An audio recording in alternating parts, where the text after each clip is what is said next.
we are Dude, back. when's the last time we were on the mics? It Um, was before the volleyball tournament. yeah, because we did a pre-volleyball tournament Yeah. episode. So I that think- was, when was the volleyball tournament? July. Holy shit.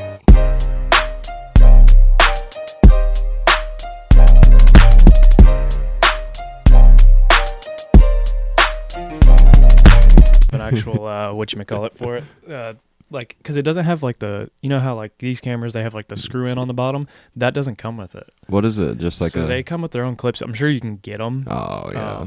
But it has like its own like magnetic clips, and they're easy, quick releases to like switch between different attachments, but they don't have like a screw on the bottom. I wish they did, but oh well. You know what?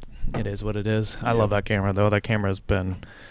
I use that camera just as much as this one, really. Small but mighty, man. Yeah, it's freaking awesome. So, what's up? Back. Yeah, we are Dude, back. when's the last time we were on the mics? It was before the volleyball tournament. Yeah, because we did a pre-volleyball tournament Yeah. episode. So I that think- was, when was the volleyball tournament? July. Holy shit. It's it's September. End of September, yeah. Wow. It's been a minute Yeah. since we've been on the podcast. I need to change my settings to where my screen doesn't turn off. Oh, I need to do that too. I just did it the other day. I don't even know how to do that. It's in your settings, and then Probably display or something. yeah. Oh, here we go. Auto lock. Yep, Now. there it is. Hell yeah. And then I'll brother. forget, and that'll piss me off later. But Yeah, Oh. iPad dies in like 2 seconds because Yeah. it's just on. I got it plugged in right now. So, which if you need the charger, mine's on 68%. So Mine's at 100, surprisingly, so we'll take it. I haven't been using mine as much. I've been on my computer so much doing shit on it that I've kind of just said, fuck it, I don't need it right now. Yeah, dude. I honestly kind of forgot I had an iPad for a little bit, and then the Ryder Cup was on Friday, so I was working and turned the Ryder Cup on my iPad. Dude, did you see the beef yesterday? With Rory? Well, Rory told a fan to shut the fuck up. And he flicked a fan off, too, Yeah. I saw. No, with the caddy and Oh, Bryson? yeah, Yeah, they were fucking heated. going back and forth. But that was fun. The Ryder Cup, United States is getting their dicks kicked in, but Yeah, I mean, it is what it is. I mean, it's just crazy because, like, all of these guys play on tour together, too. So it's like they're always competing against each other. But I feel like once you get, like, countries involved, it's like... it gets Yeah. deep. Yeah. It gets deep, but yeah. We're back on the mics. It's been a few months, but we're back on the mics. We got some fun episodes planned today. For those of you who don't know, we do record like 3 a day because We're busy fellas. yeah. So we just take like 3-4 hours, and we're going to knock them out. So Let's grip it. yeah. But today's the theme of today's Beyond the Surface is, challenging the idea that movement equals growth. And this kind of fitting in with, I don't know if you've seen the solo episodes I've been releasing. I did a whole like series on it, and it was kind of like they kind of build off of each other, and it starts with like laziness, what it is, discipline is the answer for laziness, consistency, ownership, and sacrifice, I think were the other 3 things, but like just kind of going through those like topics and how they all relate to each other. And so this kind of fits in with that, the illusion of progress. Yeah. But I mean, the illusion of progress, I think the idea that movement equals growth, it's true to a degree. It just depends on the amount of movement equals the amount of growth, which, obviously that sounds so like... Or the type of movement, too. Yeah. Because, the way I think of it is like movement and growth is like just showing up to the gym. Like I relate it to the gym. Like doesn't matter if you go in and have like what you feel like is the best workout of your life, or if you go in and you kind of just suffer through a crappy workout, it's still growth in a way. Yeah. So that's the whole thing of movement is growth. It's just showing up. Keeping the gym topic, the hardest part about the gym is getting there. Yes. Once you're there, you're going to get a workout, and it could be a shitty workout, it could be a nice workout, but yeah, you are still growing at the end of the day because you showed up. It's the same like me just coming downstairs. I'm sitting upstairs like dreading it. Like I just really don't want to go work on shit. But as soon as I get down here, I'm like, all right, I'm good. Like it's the whole idea of like getting started. That is the hardest. Why do you think that's the hardest part? I think it's because as humans we like naturally have routines and habits. So like getting started a new routine or a new habit is always hard. Or it's even like breaking a habit is extremely hard too. So let's say like vaping for like instance, you know, it's like almost impossible for a lot of people to stop it just because it's a habit. It's the habitual habit of doing it, or when you're stressed doing it. So I think it's just, if it's not in your natural routine, that's why it's so hard to actually get started. I have one right now, but I have actually not been vaping as much at all because I put myself on a budget, and that doesn't fit into the budget. Oh, that's good though. So what, you have like a vape budget for like every week, or I just don't even put it in the budget. Hey, that's one way to do it. When I really broke down like my budget and like actually like when you actually sit down and look at where your money's going and everything, it's like, fuck, I don't have a whole lot of extra money as I thought I did. Like, especially because right now me and Sierra are doing the Ramsey baby steps and like. Oh yeah, the compound. Yeah, so we're doing that. We're trying to like, we can be out of debt way faster, like years faster if we continue this versus if we just pay. Like, I know like with my student loans, if I pay the minimum, the expected payoff date's like 2035. Oh yeah, because it's a long term for loans. And we should be able to pay those off, I think, by 2030, 2031. Okay. Like if we continue, me and Sierra continued this path. So that's kind of the thing. And like, so they have an app called Every Dollar, and you go in and you plan out your whole month. So you put in your paycheck, and their whole thing is like, your bank account's not going to equal zero, but like when you go through your budget, you should have no dollars left over. Like you should allocate every dollar, pun intended, like I see what they did there, towards something, like whether it's bills, a savings account, spending money, whatever it is. So when I went through and did it, I was like, man, I don't have as much leftover money as I thought I would. Like, you know, when you don't think about it, you're like, oh, I can spend money and it doesn't matter. But then, like, you know, especially looking at debt and trying to get out of debt, it's like, okay, yeah. And that's kind of the whole thing of the illusion of progress. Like, their whole thing, you're not going to see a whole lot of progress at the beginning of that debt snowball. Yeah. But I broke it down, you know, I get antsy and I'm like, I want to see what this does. And I like went through and started like how it would go each month. And I like started, and it's like, once you get towards the middle to the end, like some of these loan payments and stuff like that, we're putting $1,000 on them a month. Right. And it takes 2 payments and we're done with that one. 2 payments, done with the next one. Like, and then it's like, oh crap, that's the progress right there. And it's, you know, that whole curve that people talk about. It's not a straight line. It's a slow, and then you might have a jump, you might have a back down, but most of the time it's just a slow gradual, and then it shoots up at the end. I mean, especially for loans, because when you first start paying any sort of loan, you're paying pretty much all interest. Oh, and then like if you look at the payments, you're like, it's like, okay, and like $5 towards the principal. It's like, what is $5 doing, bro? The worst to look at is like a credit card. Oh, dude, you look at that, you make a payment, and then like it accrues interest and everything, and you look back and you're like, oh, yeah, it barely went. It went up. Why did it go up? Yeah. So that's the worst. But it's tough to look at. It's depressing almost. Yeah, I mean, I know like even buying the house over there, like seeing my final mortgage payment is in 2055. I'm like, brother, 2055? Like I can't even think about that right now, you know? It's crazy, but it's all for a good cause. That's all that matters. But kind of go into this, exploring how people confuse activity with impact.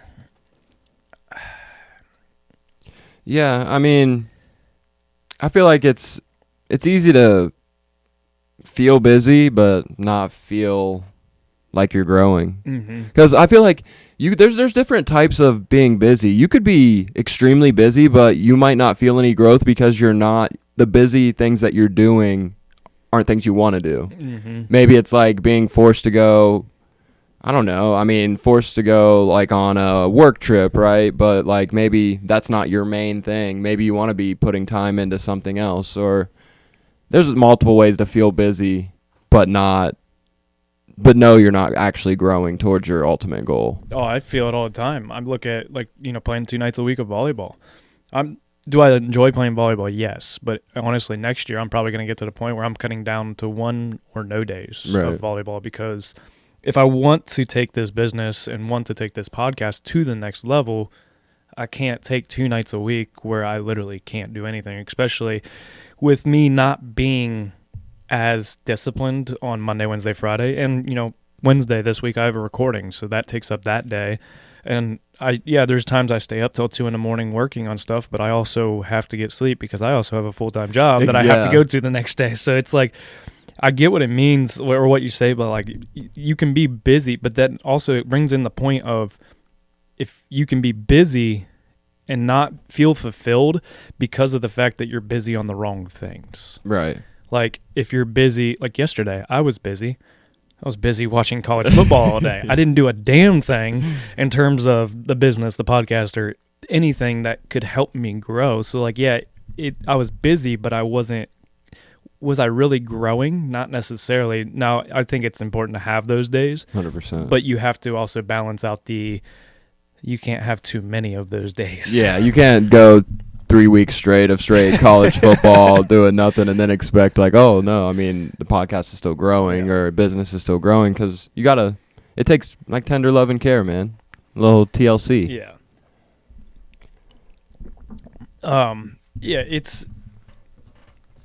I think, how important is it to keep yourself busy, and what is busy? Like, what does define busy? Because I feel like people also get misconceived with the idea of like, you have to be doing something 24/7. That busy can cause burnout as well. Yeah. So what do you think, like, what's the right amount of busy?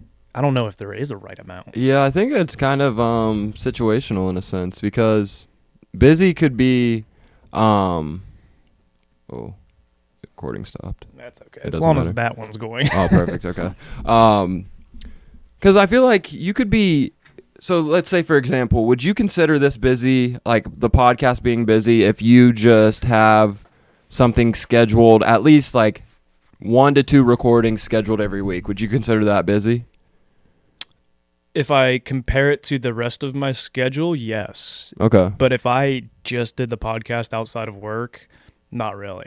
Okay. So like, if I look at it, because how I look at, I have like 3 clients that I do stuff for weekly with the business. And, right now we're in the softball season, the fall season. Like, I'm really working on that, and like committing, girls are committing left and right. There was 3 of them this week. So like, I have to get those post out and like make that. Oh, like committing college? Yeah. Oh shit. Yeah. That's a lot sick. of them they had 3 commitments this week. I think it's like the 5th one overall this year so far. Wow. So they've been busy with that, but busy. But yeah, I'm not, I don't know, 2 nights a week of it doesn't make me feel crazy busy.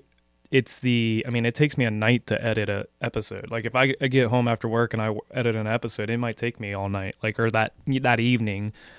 And then, by that point it's 10:30 and it's like, okay, I need to go to bed almost. So 2 nights a week doesn't necessarily make me feel like overwhelmed, but it does make me feel busy. And you feel like that's growing the podcast as well, right?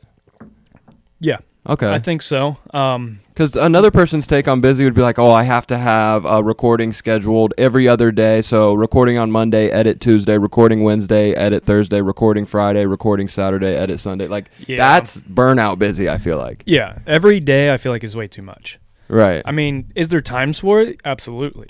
Or if you didn't have a full-time job, Dude, if I didn't have a full-time job, that'd feel like nothing. Right. I'd be like, oh shit, what am I going to do with the rest of my day?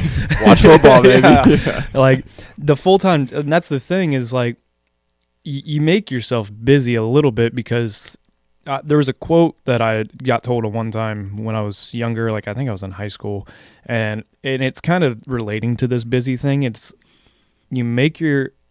you pay your bills 9 to 5, you make your money 5 to 9. Yeah, 100%. And we're at that age where, like, right now it's kind of like, we're kind of almost transitioning into that. We don't need to do like side work or make side money as much, but like, more money's never a problem, man. I'm at the point right now where I'm like, I want to make as much money as I can without overwhelming myself, because there's things that I've sent Sierra, like social media positions or something like that I could do from home on the side, or working with clients doing stuff, and I'll send it and she's like, do you have time?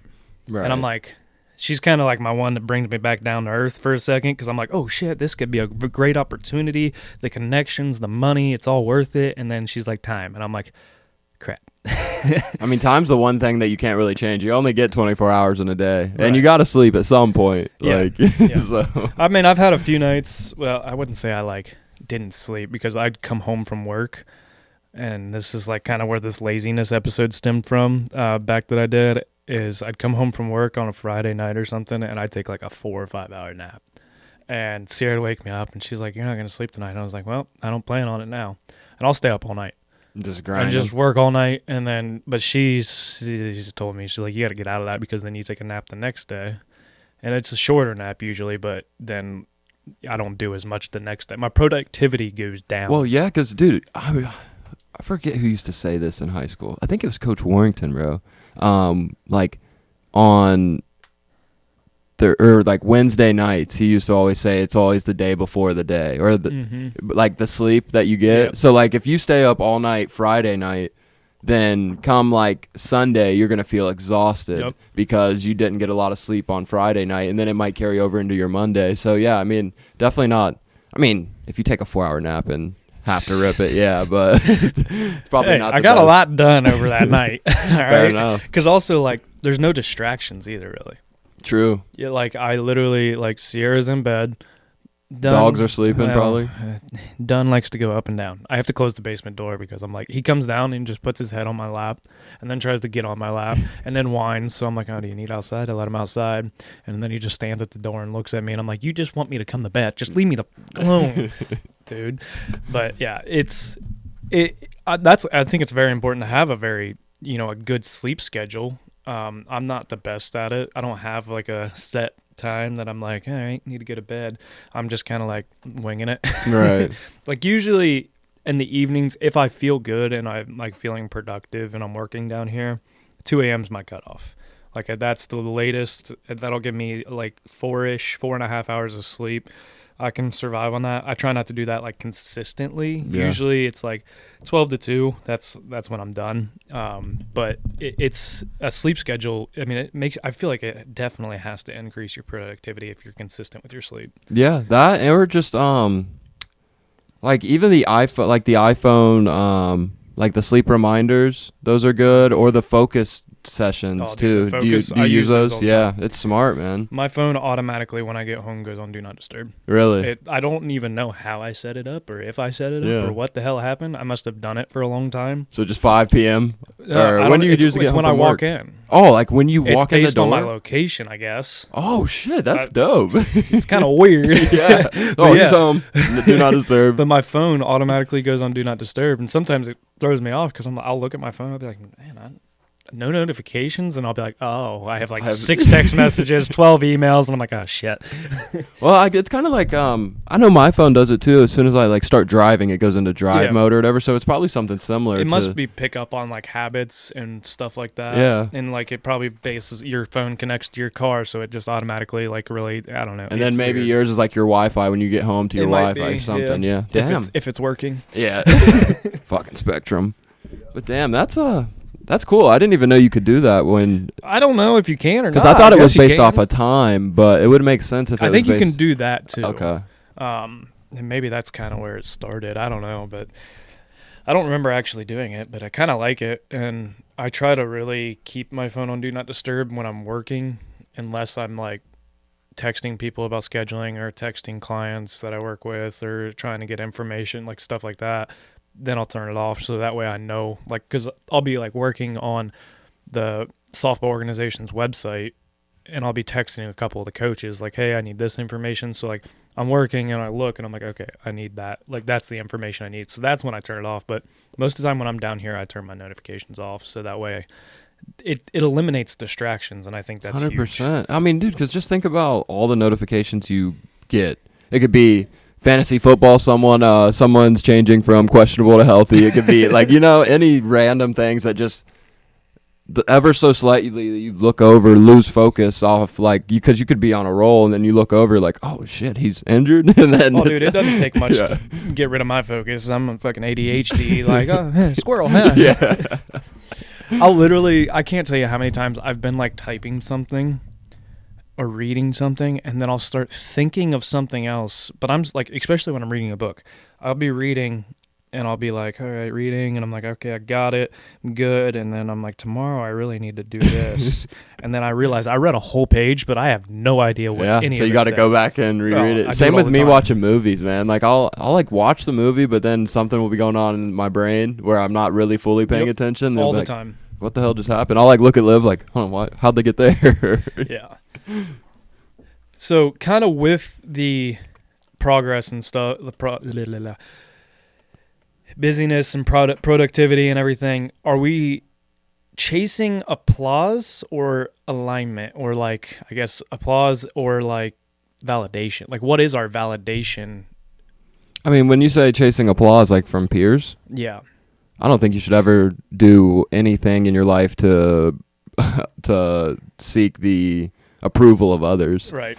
Because if you do that, it's physically impossible to make everybody in this world happy. Yeah. So you could be... If you do it, you're one hell of a guy. Yeah, I want to meet you. Yeah. Hey, give me $1 million. How about that? And I'm going to be the first person that hates you. Yeah. I'm not happy with you. But, yeah, so, I mean, if you're doing everything you do in your life just to seek approval or applause from others, then I don't think you'll ever feel totally fulfilled. Because, again, it's impossible to please everybody. Yeah. So I think... alignment with your true self and your true goals is probably what I would say that I'm chasing. I want to make myself proud before, I mean, of course I want to make my mom proud. Right, you know, I want to make you want that validation, but it's not going to make or break. I mean, how many people do you look at, don't have, or they have a little bit of a broken relationship maybe with their parents or something like that, and they could care less if they get that applause from them. Yeah. Dude, I know you've seen this. Speaking of like people committing to college, do you remember that video where Yes. Yeah, he commits to like a school and his mom gets up and walks away. Yep. And like, obviously that would like break my heart. Mm-hmm. But he's aligning with his goals, what he wants to do, he's not trying to please others of what school he picks. So yeah, I think it's in the back of like, it is human nature to want that validation from others. 100%. But you really don't deserve it. You don't need it. You're not entitled to it at all. Like isn't nice? Yes. Sometimes I think it can make us too comfortable, because then we're like, oh, we're doing just fine. Because you know how many people, like I've heard it with the business and, the podcast of like, oh, it's so good, it's this. And it's like, okay. And then you kind of like, yeah, okay, I don't really need to try to grow it as much as I thought. Like sometimes that kind of kicks in my head a little bit, and that's where the self-alignment and everything, it kind of kicks in, and you have to kind of kick that shit to the side. And, there's a fine line between it too, because there's a thing of being too critical on yourself and being too comfortable too. Like you kind of have to find that middle ground, because I'm very critical of a lot of the stuff I do. People are like, oh, this video's sweet, and I'm like, I think it's shit. Right. And like I actually took pictures for a volleyball game. Did not like how they turned out. I posted them. I did not like them. They didn't turn out great. It was an outdoor event.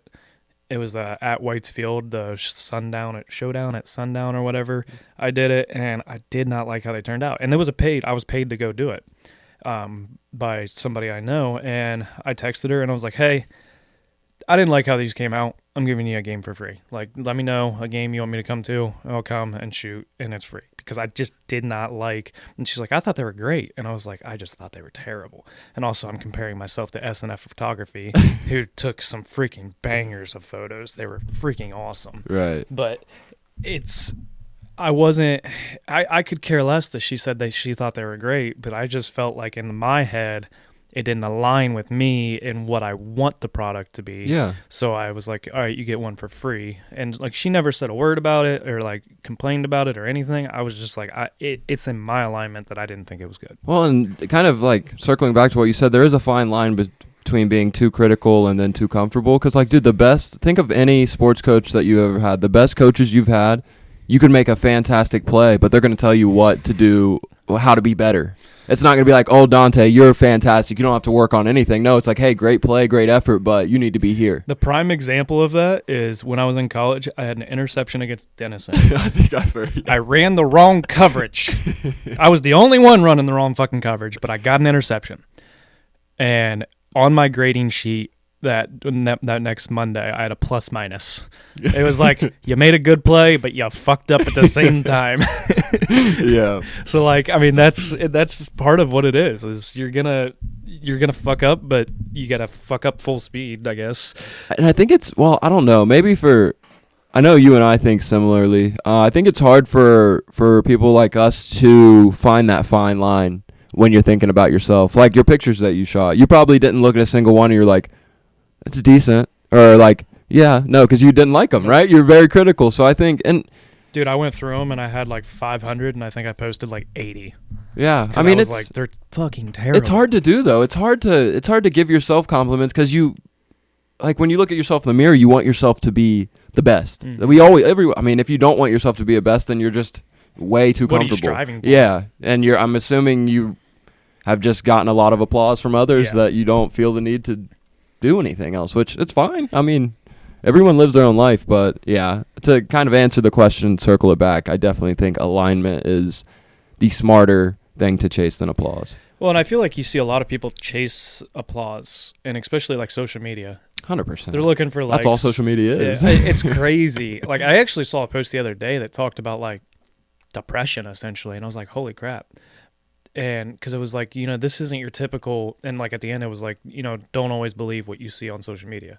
And the picture was a person smiling. Mm-hmm. And it was like a very deep and dark post, but it's being able to, social media, you're going to see a lot of everybody's fine. We see it all the time. Everything's fine. Everything's great. Everything's dandy.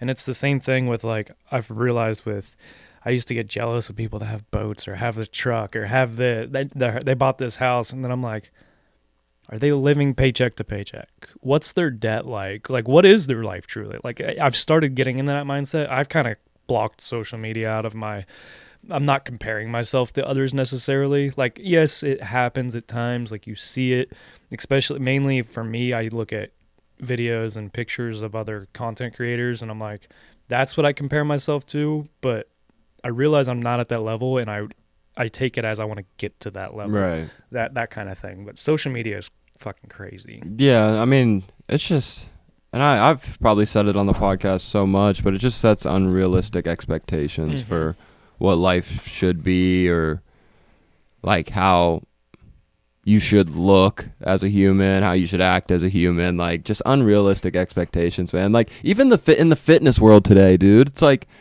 people will claim natty, but they're clearly juicing. Like, it's fine, dude. Or if it's Photoshop. Yeah, like if you want to juice, I don't care. More power to you, bro. Shit, I want to be fucking stacked too, but don't claim natty and give people like, hey, if you go to the gym and eat chicken and rice every day, you'll look like me. It's like, they might not. It doesn't talk about the fucking fact that it sucks. Yeah. It's terrible. Like, you hate your life sometimes, but that's kind of the whole idea of like being quiet. And the quiet wins. Like, work hard in silence, let the results speak for themselves. There's a graphic that I've been seeing a lot lately, actually, and it's like the applause while you're going through it or while you're working towards the goal, and it's like one person standing there clapping, and the applause once you hit once you're successful, and it's like a bunch of people clapping, but then it's also got a couple people saying must be nice, or overnight sensation, and it's like, there's not, we always used to say overnight sensation. Or like one hit wonder. Yeah. Yeah. The overnight sensation thing is, you can really start to see now with social media actually a little bit of like, no, they were singing, like artists. No, they were singing in a fucking bar with 3 people there. Like, they were essentially just singing to walls, and now they're, on tour or whatever. Like it wasn't just like a overnight boom, they were popular. Like, yeah, their popularity overnight may have shot through the roof because a thing went viral, but that's not. There was a slow grind to that. There's not. How many people do you know that they post one video on social media and all of a sudden they're famous? Right. Unless it's like some crazy ass video that's like they're like shitting on someone's car or something. It's like something crazy. Yeah, but. Exactly.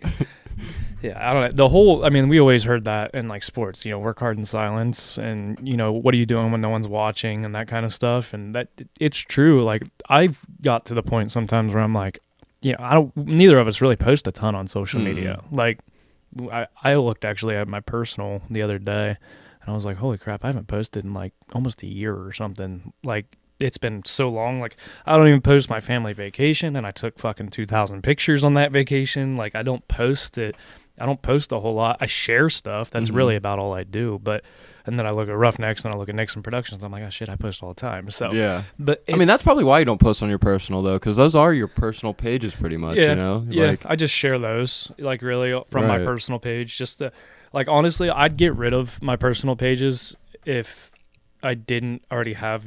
I use it. I like to use it because I have obviously a better following on my personal, so I share Roughnecks, I share Nixon Productions through just that, expand your reach, just to get more reach. Yeah, well, dude, I've started to post a little bit more, but I've been trying to make it a habit for me of like when I do go on trips. So like I went to Chicago a couple weekends ago. I like to take pictures of like my friends that I'm hanging out with, like what we're doing, like, and that's the stuff I like to post. But it's not like I'm on there flexing like. $1 million cash, like, hey, this is mine, Not pulling a Johnny Manziel, right? Holding a stack of money. No, I think it's important to post it because you're sharing your life, and you want to share that with people. You want to, especially like, social media is a way to connect with people that you don't stay necessarily super connected with. Right. There's a handful of people that like me and Jesse Beachy, a kid I went to college with, we Snapchat and we send each other reels on Instagram. We don't really talk much other than that, but that's kind of our communication now, and that it allows you to do that. And it's kind of cool too. Like you'll post something and somebody like message you or something that you haven't talked to in a while, and it's like, oh, this is kind of cool. Like in the volleyball tournament, I had some people like Matt Smith. He reached out, and I was like, holy crap, Garth, I haven't talked to you guys in years, and now all of a sudden, so it is a cool way to like reconnect or stay kind of in touch with the people you want to. I've gone through and started unfollowing people I could care less about anymore. Yeah, I do that as well. I'm cutting that circle a little. The overall circle, I'm cutting that a little bit just because I just don't care anymore. Like I haven't talked to you in 10 years. I'll probably won't talk to you in the next 10 years. And not that I don't care about you and don't wish you well. It's just I don't need to see how you're doing in life. It doesn't bother me. It doesn't affect me. Yeah, there's like I think for me, like you had your like immediate friend group after after high school. Then you meet new friends in college, have your immediate friend group there. But like there are still people on like the outer circle that, damn man, like you don't forget about. But it's like, damn, I do want to know how you're doing. Like we were really good friends in high school. Like we made memories together, but it's just like they're just outside of that immediate reach, so it's hard to stay connected, you know. Let's talk about the myth of next, and this is gonna be a kind of a little bit of a debate in my head because everybody is always looking at the next goal, the next level, the next version of ourselves, where we're gonna be if this happens. And where this is tough for us, I feel like, is because we always came from football of next play mentality. Mm-hmm. Forget that last play. And I still think that's kind of important in life. Like, forget all the bad shit. I don't want to say forget. You got to learn from it. Yeah.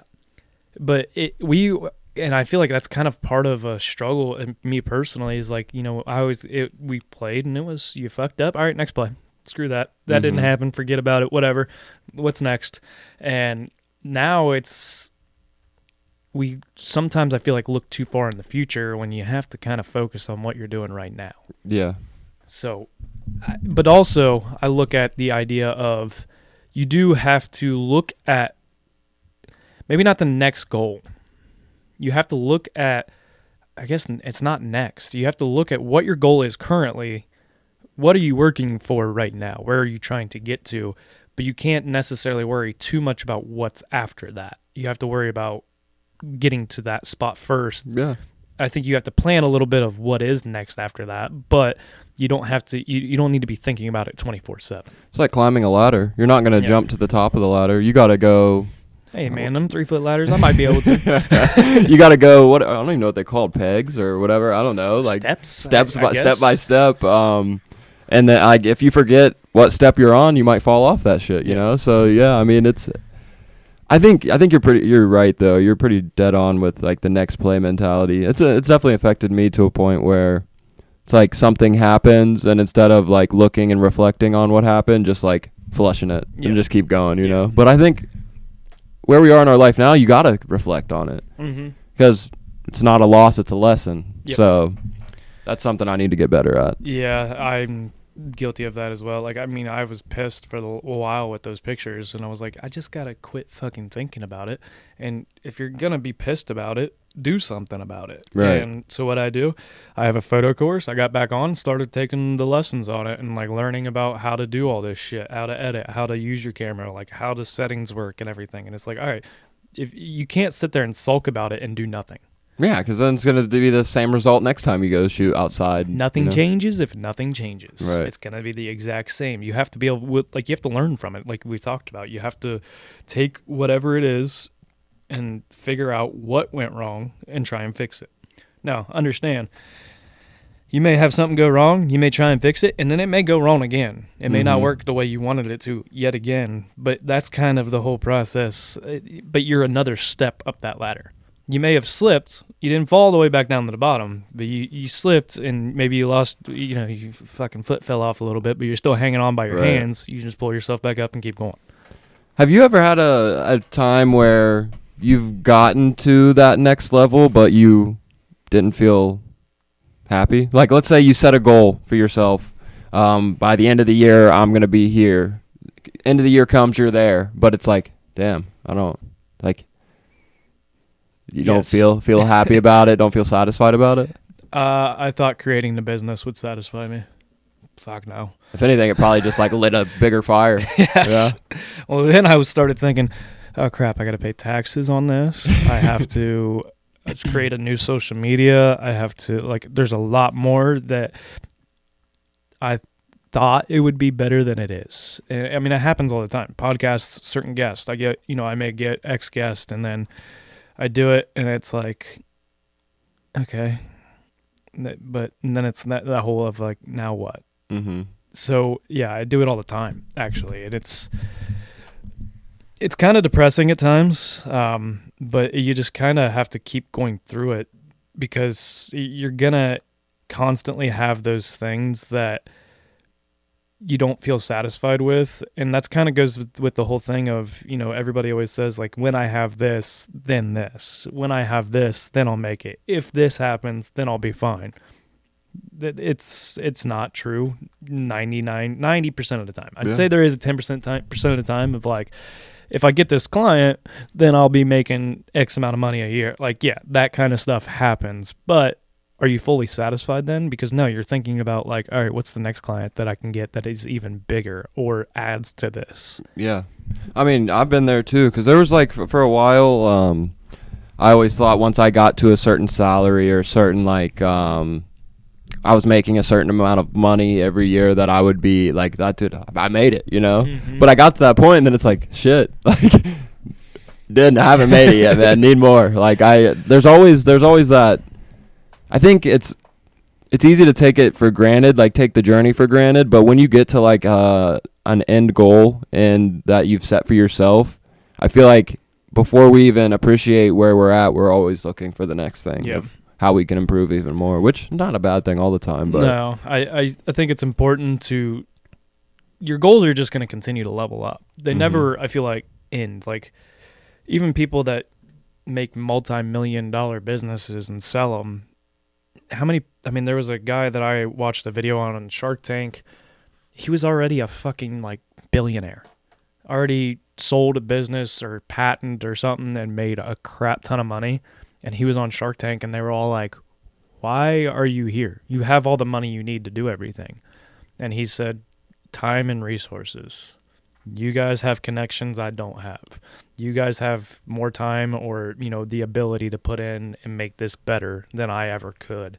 And that's like my goal with it. And it's like, holy crap, like that dude could have easily just been like, I don't need to do anything. I've already made my billions. I can go sit on my yacht. I can go sit at my freaking Florida house, whatever, and not have to work. He probably wouldn't have to work another day in his life. But you always you kind of have that itch of like, what else can I do? How can I make this better? How can I get more, do more? And, that can kind of come to haunt you a little bit at times, I feel like. There is a time I think you should slow down, but to a degree, not necessarily, because I look at our biggest fear, like I remember our family talking about it, like if dad quit working, is his health just going to go to shit because he's not doing anything? No, he keeps himself so busy now at home. He's got so much that he does every day. Your mom probably keeps him busy too. Yeah, that's what he always said. She's got me on a freaking whip. She's got me doing all these chores and shit. Fucking bullshit. I'm like, whatever, Dad. It's good for you. But no, like you just got to keep yourself. You find ways to keep yourself busy because I feel like it's very hard for us. Like, yeah, we always look at in the future like how nice it's going to be to not have anything to do.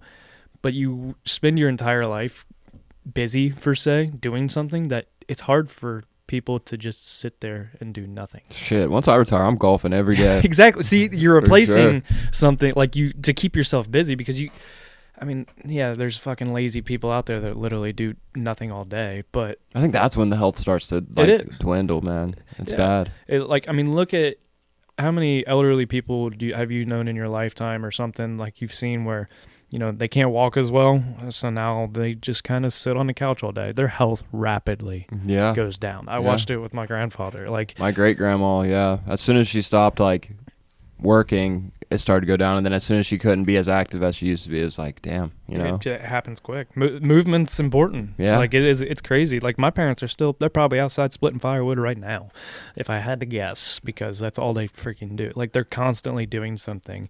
Like, my dad actually did take a day off.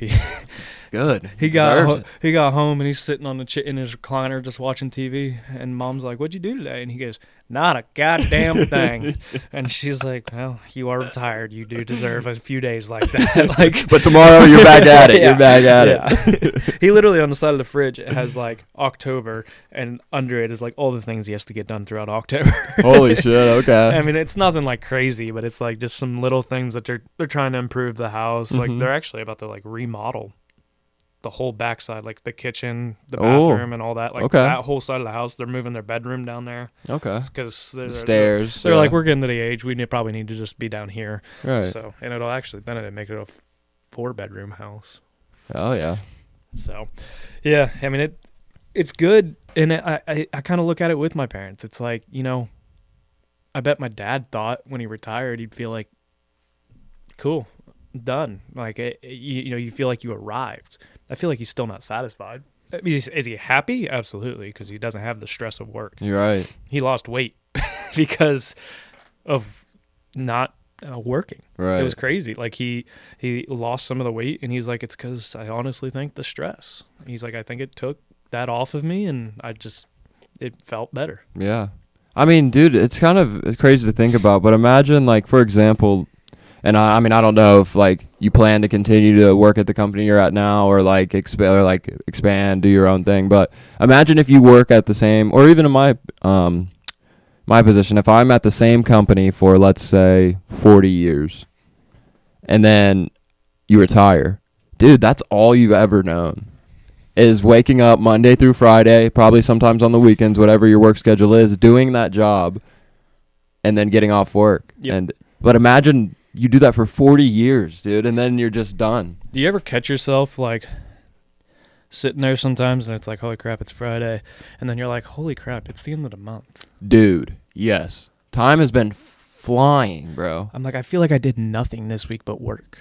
Yeah. And it's not like we're working 12-hour days or we're working a normal amount. Right. But you kind of get to the point because you get stuck in this little bit of a cycle of long day of work, eat, shower, relax, watch some TV, go to bed. Work. So, yeah. Work. You kind of get stuck in this little cycle, and it's like, holy crap. I need to do more. And I catch myself all the time of, I'll do that tomorrow. with the podcast. I'll do that tomorrow. I'll edit those pictures tomorrow. Oh shit, that was 2 weeks ago. Like, I mean, this is Beyond the Surface number 6. We've recorded this episode 3 times. But they've all had like current event type things that I actually, or something like it just didn't, if I released it, it would have sounded weird because I fucking was lazy and didn't get the episodes edited. I forget. There was one that we were talking about the boxing shit in one of them. Yeah, we didn't end up releasing that one because things came out after the fact. Yeah, we didn't want to release that one, you know. It was, But yeah, it's oh yeah. But kind of going back to some of the stuff, you know, we talked about like the rest, and one of the things I talked about in the laziness episode is rest is intentional, laziness is avoidance. Yeah. If you're avoiding something, you're just kind of being lazy. The intentionality part of like, no, I need to take some time. Like when I'm working, and if my brain is not flowing, and then I feel like, you know, you just kind of feel like I'm off. I'm not working very good. Like you tried. That's a lot of times I'll step away. I'll come over here. I'll watch fucking football. I'll just take a break. I'll come upstairs. And if I try to go back and I'm still not there, there's no point because you're almost just kind of wasting your time. You're just like running on fumes. Yeah. And you're not getting productive work done. No. And the whole thing, like the productivity is, you know, it's not to my standard either. Like you're kind of, it's slacking on the standard side of things. So like you have to, that's intentional rest. I feel like you have to kind of step back, and then you know, maybe the next day you go back and it's like boom, it all clicks. I have that all the time where nothing's clicking, and then I'll go back like an hour later or the next day, and it's like I all of a sudden the ideas just start flowing, and I'm like, I got this, we're good. Yeah, 100%. But do you think? I don't know how to, I guess, say this. Like being exhausted. Do you think that's like a good thing? Or like the glorification of exhaustion. I don't know. Like, do you remember the E.T. speech, Eric Thomas? When you want to succeed as bad as you want to breathe, then you will be successful. You know, Beyonce, she for 3 days went by and she forgot she didn't sleep. And it's like, I think there's a degrees to it. She's probably on drugs. Yeah, let's be real. Yeah. Come on. 50 Cent, 3 days went by and he didn't eat. I mean, come on. Yeah. He just wasn't smoking weed at that point. No, I mean, yes and no. Like, if you think about it, is it important to be exhausted at the end of a workout? Yes. Are you going to be exhausted at the end of every workout? No. Does that mean that it was a bad workout? No. Like some of the stuff that I know Showtime does, their workouts aren't going to leave you laying on the floor dead because they have, you know, all ages, like from, you know, they have 70 or 60-year-olds in there that are working out. Like they may be more tired than the 22-year-old that's in there, but it's not, you don't have to be exhausted to be productive, I feel like. Not at all. I feel like if you think your production level is based on how tired or how absolutely like burnout you are at the end of the day, like that's like a crash, like a destructive course. You can't sustain that. No. You may be able to do it 2 or 3 days, but if you do that for a month straight, you will probably hate your life. 100%. And I mean, even in the gym, man, if you're going to the gym every single day, spending 3 hours there, it's like, yeah, it might feel good for the first 2 weeks, but then you're going to be like, damn, 3 hours every day in the gym. Like, hey, more power to you, but I'm more of a get in, get out type of guy at the gym. Like, I want to work out for like an hour and a half, gone. Well, I used to be in college. Like, if I wasn't dead, like on leg day, if I could walk upstairs easily, then I did nothing. That's how I used to think. But now it's like, no, you can do fucking 40 lunges, and that's productive. Mm-hmm. You can do 40 lunges, 40 air squats. Like, you can do just little things, and you're not going to be laying on the floor like, oh my God, I don't even know how I'm going to fucking walk up these stairs or how I'm going to, you know, finish my day. You don't need that. Like, It's not, exhaustion isn't end all be all. Is there times that I think you need to work yourself to exhaustion? Yes, to a degree, but it's not always like I'm working till I can't, essentially, type of thing. Like, I mean, I guess I kind of do that down here, but it's more of the intentionality of realizing okay, it's time to go to bed type thing. Like when I'm down here, I'll work until I can't, not necessarily till I can't. Like if I really worked until I can't, I'd stay up all night every Literally. night. Instead, it's like, all right, I'm getting tired. I've got a bunch done.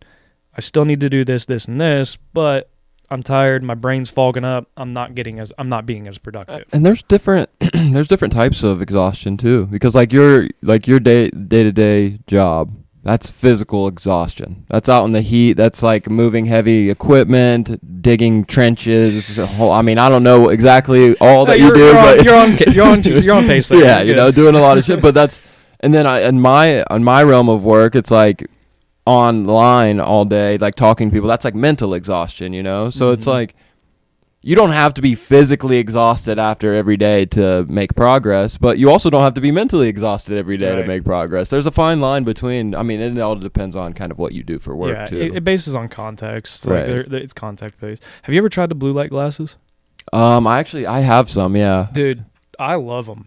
Only reason I like them, but I wore them for a bit, but then I got a ring light for like my Zoom meetings, and like you can, if I have, dude, the reflection is bad. There's just a fucking giant circle in so everybody knows I have a ring light. I wore them during a couple of the solo episodes, and you can see like these lights reflecting off of them, and I was like, oh, okay, not gonna wear those anymore. But they do help though, dude. My brain, like just the brain fog, I feel like it helps really keep me focused, and like I'll notice, like I'll catch myself where I'm just kind of like.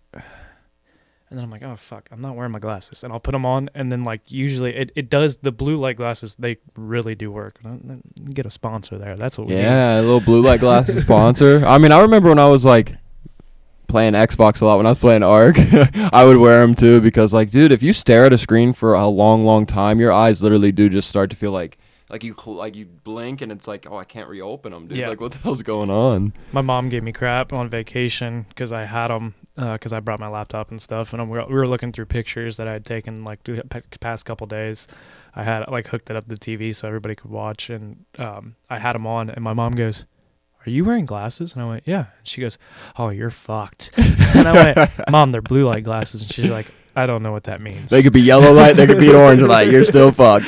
And I'm like, it's not for my vision necessarily. Like, I can see just fine. And she's like, oh. And I was like, here, put them on. And she's like, whoa, that's weird. And I'm like, yeah, it is a little weird. I actually sometimes can't wear them if I'm editing photos because it changes how the image looks a little bit. Oh, yeah. So, like, when I'm editing photos, mainly, I have to take them off usually and go through and edit because it's like I noticed like the first time like I went through and was editing and I was like, why does that look so weird? And I went, oh, that doesn't look that bad. All right, cool. But 51 minutes. Damn, we're cruising. We are. Hell yeah. I guess we'll talk about what real growth looks like. We've kind of already talked about it a little bit.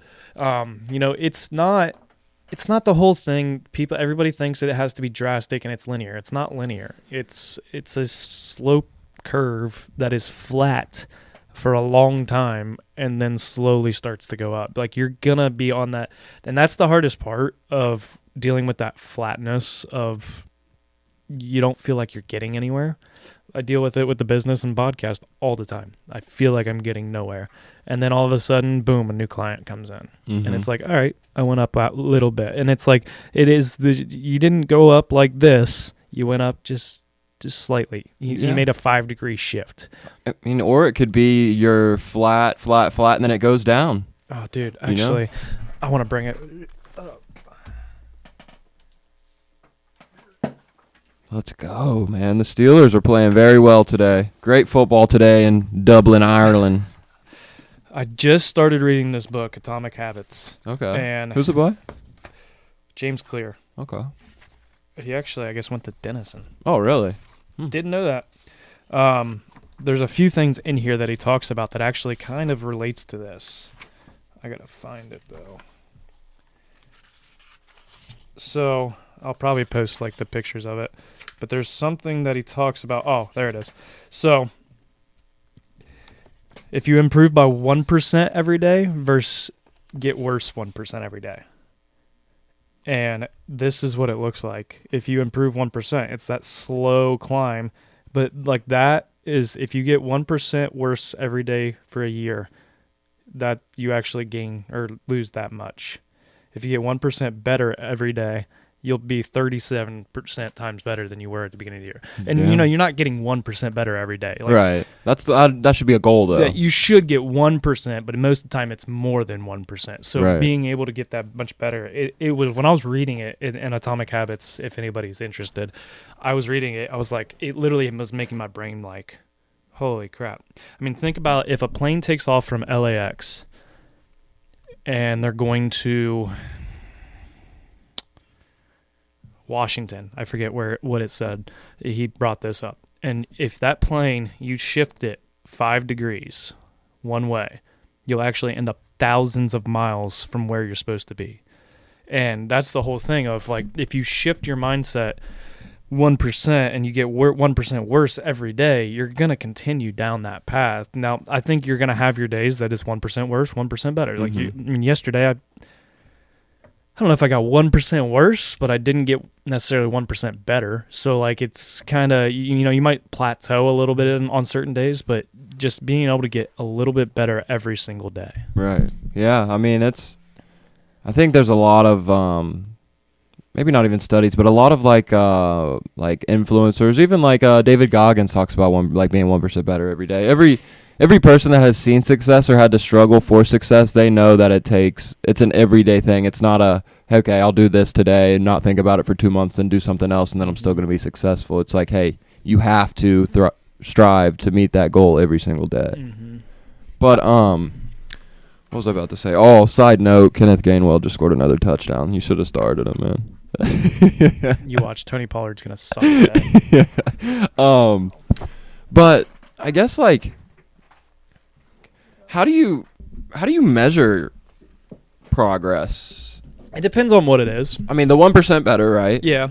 I don't feel like you really measure that. I think it would be hard to look back like last week. Hey, did I get 1% better on Monday? Did I get 1% better on Tuesday? I think it's just something that happens. No, I think that's something. It's a good thing to, like, think about every day. Like, what can I do today to make myself 1% better? Yeah. Whether it's read 10 pages in a book, listen to a podcast, or, I don't know, watch a YouTube video that's educational or something. I don't know. There's ways you can get 1% better. And I think that is important. Like, what can I do for myself today to make myself a little bit better? But, I mean, how I measure it, I guess it depends on what it is. Like, if I'm talking in terms of the podcast, how I measure the progress in that isn't by necessarily views. I used to go down that rabbit hole, and now I'm not as much. Obviously, I pay attention to it.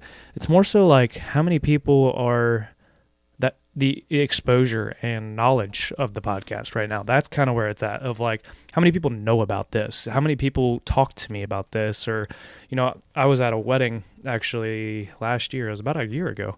And I heard somebody go, "Is that the Roughnecks podcast?" And I was like, oh God, here we go. Somebody's going to be coming up giving me shit, because it was Alex Smith's brother's wedding. So I was like, we got all kinds of fucking clowns here.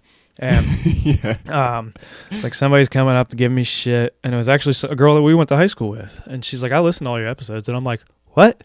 And she's like, yeah, I've listened to every one. And her boyfriend's like, she does. And I'm like, oh, you probably get tired of hearing my voice, but you're listening again, bitch. No, that's awesome. And I was like, that's sweet. Like, and that's the kind of like the applause you didn't chase. Right.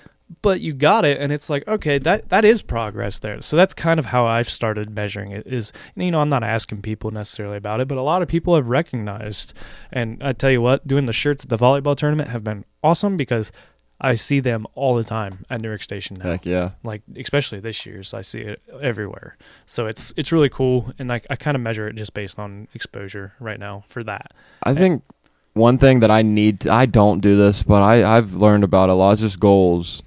So, like, I'm terrible at it. Yeah, I don't write my goals down. I mean, I think I did, and then I looked at them again like a month ago and was like, "Oh my God, I didn't follow that at all." Like maybe one or two of them. Right, and I think it's important to have stretch goals. Like, what are they called? There's a stretch goal. There's a realistic. Yeah. So, like, it's like a goal that, hey, this is like shooting for the stars. Then you have like a milestone goal type deal, and then you have kind of the stay on track goal. Mm-hmm. And I don't do it. I have to do it for work. Like we have to set our goals of like what we want to do, like either metrics based or like professional development. So that's where I kind of learned how to set goals. But yeah, in my personal life, I definitely don't. Dude, I'm terrible at it, and I need to be better at it. And that kind of comes into the play of like finding that accountability partner. Mm-hmm. I actually just talked to Sierra the other day, and I was like, hey, what are you doing tonight? And I was texting her. I was still at work, and she's like, I planned on not doing anything. I was like, cool. I want to sit down and talk to you about money. And she's like, I thought we already had this all figured out. And I'm like, we do. Like, we're good. It's nothing bad. I was like, I just need somebody to help me keep me on track with my budget. Like, I'm not saying you have to, like, hawk over me and make sure I'm staying completely on track. I'm just saying, like, check in with me from time to time, being like, hey, how's your budget going? Like, that kind of stuff. Like, I think it's huge because it helps. It's very easy if you slip up and you have no accountability partner. Like, if you're not going to the gym by yourself, if you skip a day, who knows? No one's gonna say anything. No one's gonna say a fucking word. You skip 2 days, no one's gonna care. No one's gonna know. But if you have I'm not even saying necessarily a workout partner, that makes it easier. But if you have somebody that's like, hey, how's the gym going? And you're like, oh, I haven't been going. And they're like, why not? Mm-hmm. And then it's like, oh, crap. It kind of puts that back in your head of like, I need to be better about this. Yeah, that's kind of what Liv is for me, gym-wise. It's like, because like she'll get up and be ready to rock and roll, ready to go, and I'll still be in bed like, oh, man, I don't want to go. Have to. Yeah. I'm tired of this, Grandpa. It's too damn bad. Keep on digging. Nah, I think we covered a lot there, and the illusion of progress, the illusion of like you think you have to work yourself to exhaustion. It's not true. Progress is a slow climb. It's not a linear thing. There's going to be times that it's linear, but most of the time it's not. It's a slow build, and I think it's just important to find what progress is to you. Yeah. And find a way to measure it. So, like, I know with goals in college, personally, with our team goals, they had to be quantifiable. Mm-hmm. It can't be, I want to be a better person. How do you quantify that? How do you truly say it? I mean, that's more of an ethical type thing. I'm not saying that's a bad goal, but a lot of goals you need to be able to quantify. They need to be something new. Like, one of my goals this year was one new garden plant. Like, something I've never done. I wanted to try something different. That's quantifiable. All right, one thing. And right. Football, it was we wanted to win X amount of games. Like, you can quantify that.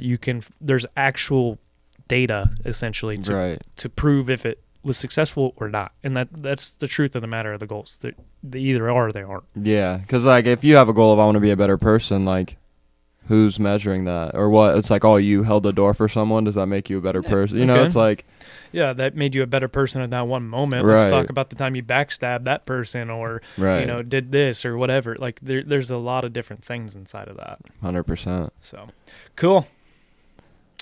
Got some fire episodes coming up. So what, we'll do this one, and then what episode will come out after? This, and then Q&As after this. Okay, so, hey, if you're listening to this and you made it all the way to the end here, we got some fire episodes on the way. We're going to ask ourselves some very intense questions and answer them. Got a list of them. Answer them truthfully. Yeah, sure. Uh-huh. We're under oath. We're under oath. The Roughneck's oath. Yeah. Swear on the Bible. Yeah. But you guys know the deal. Until next time, life is hard, and it's going to knock you down just like a bull does to a bull rider. Don't let that bull of life walk all over you. Get up. Grab the bull by the horns and take control of your life. Roughnecks out. I need to be something new. Like, one of my goals this year was one new garden plant. Like, something I've never done. I wanted to try something different. That's quantifiable. All right, one thing. And football, it was we wanted to win X amount of games. Like, you can quantify that. There's actual data essentially to prove if it was successful or not. And that's the truth of the matter of the goals. They either are or they aren't. Yeah, because like if you have a goal of I want to be a better person, like who's measuring that or what? It's like, oh, you held the door for someone. Does that make you a better person? It's like. Yeah, that made you a better person at that one moment. Right. Let's talk about the time you backstabbed that person or, did this or whatever. Like, there's a lot of different things inside of that. 100%. So, cool. got some fire episodes coming up. Yeah. So what? We'll do this one, and then what episode will come out after this, and then Q&As after this. Okay. So hey, if you're listening to this and you made it all the way to the end here, we got some fire episodes on the way. We're gonna ask ourselves some very intense questions and answer them. Got a list of them. Answer them truthfully. Yeah, sure. Uh-huh. We're under oath. We're under oath. The Roughneck's oath. Yeah. Swear on the Bible. Yeah. But you guys know the deal. Until next time, life is hard, and it's going to knock you down just like a bull does to a bull rider. Don't let that bull of life walk all over you. Get up, grab the bull by the horns, and take control of your life. Roughnecks, out.